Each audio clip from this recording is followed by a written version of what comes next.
Alguns de vocês já assistiram pessoas que amavam morrerem. Alguns enterraram filhos. Alguns viram seus empregos desaparecerem, suas economias sumirem, seus sonhos ruírem. Alguns foram vítimas de divórcio, abandono ou vícios. E em todos esses casos, vocês oraram para que Deus poupasse vocês disso. Mas Ele disse não. E então surge a pergunta que ecoa no coração de milhões de pessoas ao redor do mundo. Onde estava Deus? Por que Ele não impediu? Por que não manteve seu filho vivo? Por que não salvou seu casamento? Por que você perdeu tudo? Por que Deus? Essa é, talvez, a pergunta mais comum que as pessoas fazem a Deus. E não é surpresa, porque muita gente já passou por muita dor. Quando a dor chega, o coração humano quer respostas, quer entender, quer explicações. Em algum momento da vida, na sua e na minha, todos nós entramos em um túnel escuro, onde nenhuma luz parece visível. Você chora, você se sente cansado, você ora dizendo: Senhor, eu não aguento mais, eu não tenho mais forças, eu preciso ouvir o Senhor hoje. Talvez tenha sido uma doença longa, um problema financeiro que nunca se resolve, um luto profundo, um casamento destruído, um filho afastado de Deus, um ambiente familiar quebrado, ou um trabalho onde você convive diariamente com injustiça, pressão e humilhação. E nesses momentos, algo perigoso começa a acontecer. A sensação de que Deus se esqueceu de você. O salmista expressou isso claramente no Salmo 13. Até quando, Senhor? Para sempre te esquecerás de mim. Todos nós, em algum ponto da nossa caminhada, sentimos isso. Sentimos que Deus está longe, que nossas dores não são importantes para Ele. O Salmo 10 diz: Por que, Senhor, te conservas longe? Por que te escondes em tempos de angústia? Cada pessoa tem um ponto invisível dentro da alma, um limite da fé. Um ponto onde a fé começa a ser testada de verdade. E esse ponto só aparece durante as provações. A prova cresce, você ora, você tenta suportar, mas nada muda. Dias viram semanas, semanas viram meses, meses viram anos. E então, silenciosamente nasce um pensamento perigoso. Talvez Deus tenha desistido de mim. Mas essa não é a verdade. A primeira coisa que precisamos entender sobre os tempos difíceis é esta: o seu sofrimento não significa que Deus está ausente. Pelo contrário, o silêncio de Deus não é abandono. Pense comigo. Quando um professor aplica uma prova, ele fica em silêncio. Ele não dá as respostas, mas ele está ali, presente na sala, observando cada aluno. O silêncio dele não significa que ele foi embora. Significa que é tempo de teste. Da mesma forma, quando você enfrenta uma tempestade, a presença de Deus pode não ser sentida como um abraço quente ou uma voz audível. Às vezes, a presença dele se manifesta como a força inexplicável que te faz levantar da cama mais um dia. A paz que surge no meio do caos, mesmo que por um instante. A pessoa que aparece do nada com uma palavra de conforto. Deus está nos detalhes. Ele está no ar que você ainda respira, na esperança que teima em não morrer. A Bíblia está cheia de exemplos. José foi vendido pelos irmãos, falsamente acusado e jogado na prisão. Onde estava Deus? Ele estava com José, preparando-o para governar o Egito. Daniel foi jogado na cova dos leões. Onde estava Deus? Ele estava lá, fechando a boca dos leões. Os amigos de Daniel foram lançados numa fornalha ardente. Onde estava Deus? Ele estava caminhando com eles no meio do fogo. E o maior exemplo de todos, Jesus na cruz. Ele clamou: Deus meu, por que me abandonaste? Onde estava Deus Pai? Ele estava lá, realizando o maior ato de amor da história, sacrificando seu próprio filho para nos salvar. O silêncio de Deus durante a crucificação não foi abandono. Foi o cumprimento de um plano redentor. Portanto, se você se sente no fundo do poço, se a sua oração parece bater no teto e voltar, lembre-se. O silêncio de Deus não é ausência de cuidado. É muitas vezes um convite para aprofundar a sua fé, para confiar não no que você sente, mas no que você sabe sobre o caráter dele. Ele é bom, ele é fiel e ele está trabalhando, mesmo quando você não consegue ver. Então, por que ele permite a dor? Se ele tem poder para impedir, por que não o faz? Essa é uma questão profunda e complexa, mas podemos encontrar algumas respostas na palavra. Primeiro, o sofrimento nos molda.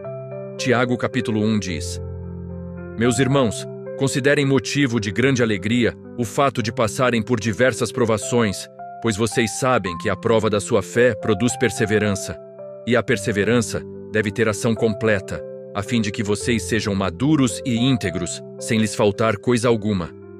A dor é como o fogo do ourives. O ourives não coloca o ouro no fogo para destruí-lo, mas para purificá-lo, para remover as impurezas e torná-lo mais valioso. Deus usa as dificuldades para nos refinar, para queimar nosso orgulho, nossa autossuficiência e nossa dependência das coisas deste mundo. É na dor que aprendemos a depender totalmente dele. É no deserto que aprendemos a valorizar a água viva. Em segundo lugar, o sofrimento nos capacita a consolar outros. Em 2 Coríntios, Paulo diz que Deus nos consola em todas as nossas tribulações, para que, com a consolação que recebemos de Deus, possamos consolar os que estão em qualquer tribulação. Sua dor não é em vão. A ferida que você carrega hoje pode se tornar a fonte de cura para outra pessoa amanhã. Você só pode entender verdadeiramente a dor de alguém que perdeu um filho se você também passou por essa dor. Você só pode oferecer esperança real a alguém que enfrenta uma doença se você mesmo lutou e encontrou força em Deus. Seu testemunho, nascido da sua luta, se torna uma poderosa ferramenta nas mãos de Deus. E, em terceiro lugar, nosso sofrimento aponta para uma realidade maior. Este mundo não é o nosso lar definitivo. Estamos de passagem. A dor, a doença, a morte, a injustiça, tudo isso nos lembra que fomos feitos para algo melhor, para um lugar onde, como diz Apocalipse, Deus enxugará dos seus olhos toda lágrima. Não haverá mais morte, nem tristeza, nem choro, nem dor, pois a antiga ordem já passou. O sofrimento nesta vida cria em nós um anseio profundo pelo céu. Ele nos impede de nos apegarmos demais a este mundo que está quebrando e nos faz olhar para a eternidade que nos espera. Agora, talvez você esteja pensando: tudo bem, eu entendo a teoria, mas na prática, o que eu faço? Como eu sobrevivo a essa dor que parece me esmagar? A resposta não é uma fórmula mágica, mas um caminho de fé. Primeiro, seja honesto com Deus. Não esconda sua dor, sua raiva ou sua confusão. Olhe para os Salmos. Davi não tinha medo de derramar seu coração diante de Deus. Ele gritava, questionava, lamentava. Deus é grande o suficiente para lidar com as suas emoções mais honestas. Falar com Ele sobre sua dor é o primeiro passo para a cura. Não finja que está tudo bem. Diga a Ele exatamente como você se sente. Segundo, ancore-se na verdade da palavra, não nos seus sentimentos. Nossos sentimentos são como ondas, sobem e descem. A palavra de Deus é a rocha firme. Quando seus sentimentos disserem que Deus te abandonou, abra em Romanos 8 e leia. Quem nos separará do amor de Cristo? Será tribulação, ou angústia, ou perseguição, ou fome, ou nudez, ou perigo, ou espada? Pois estou convencido de que nem morte, nem vida, nem anjos, nem demônios, nem o presente, nem o futuro, nem quaisquer poderes, nem altura, nem profundidade, nem qualquer outra coisa na criação será capaz de nos separar do amor de Deus que está em Cristo Jesus, nosso Senhor. Memorize essa verdade. Declare-a em voz alta. Deixe que a verdade de Deus seja mais alta que a voz do seu medo e da sua dor. Terceiro, não se isole. O inimigo quer que você se isole na sua dor, porque sozinho você é um alvo mais fácil para o desânimo e a desesperança. Procure sua comunidade de fé. Procure irmãos e irmãs que possam orar com você, chorar com você e te lembrar das promessas de Deus. A Bíblia diz para levarmos as cargas uns dos outros. Você não foi feito para carregar esse peso sozinho. Se você está enfrentando uma dor profunda ou lutando com pensamentos difíceis, por favor, procure ajuda. Converse com seu pastor, um líder espiritual, um conselheiro cristão ou um profissional de saúde mental. Buscar ajuda é um sinal de força, não de fraqueza. Quero te deixar com uma imagem poderosa. A história de Lázaro. Ele ficou doente e Jesus, mesmo sabendo, demorou a chegar. Quando Jesus finalmente apareceu, Lázaro já estava morto e sepultado há 4 dias. Marta e Maria, suas irmãs, estavam devastadas. Elas disseram a Jesus: Senhor, se estivesses aqui, meu irmão não teria morrido. Elas estavam dizendo exatamente o que muitos de nós sentimos. Deus, onde você estava? Jesus poderia ter impedido a morte de Lázaro, mas ele não o fez. Por quê? Porque ele tinha um plano maior. Ele não queria apenas curar uma doença. Ele queria demonstrar seu poder sobre a própria morte. Ele foi até o túmulo e gritou: Lázaro, vem para fora! E o homem que estava morto, envolto em faixas, saiu vivo.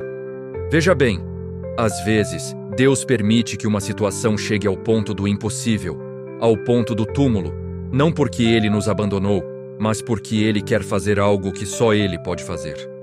Ele quer realizar uma ressurreição. Talvez seu casamento esteja morto.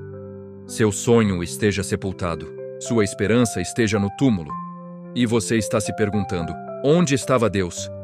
Ele está aqui agora. E Ele está dizendo que a história não acabou. O que parece ser o fim para você, para Ele, é apenas o cenário para um milagre. Ele é o Deus que traz vida à morte. O seu 4 dias depois pode ser o momento exato em que a glória de Deus está prestes a se manifestar de uma forma que você nunca imaginou. Então, não desista no túnel. Não perca a fé no silêncio. Aquele que ressuscitou Lázaro e que ressuscitou a si mesmo está com você. Ele vê sua dor, ele ouve seu choro e ele tem um plano. Continue andando, continue confiando. A luz vai aparecer, a pedra vai ser removida e você verá a glória de Deus. Deus não prometeu uma vida sem tempestades, mas Ele prometeu estar conosco em cada uma delas. A sua dor não é um sinal do abandono de Deus, mas um convite para experimentar a sua presença e poder de uma maneira mais profunda. Ele está trabalhando em você e através de você, mesmo em meio às lágrimas. Se esta mensagem tocou seu coração, compartilhe com alguém que também precise ouvir. Deixe seu comentário contando como Deus já te sustentou em tempos difíceis. Seu testemunho pode fortalecer a fé de outra pessoa. Vamos continuar essa conversa. Obrigado por assistir. Inscreva-se no canal para mais mensagens como esta e nos vemos no próximo vídeo. Fique com Deus.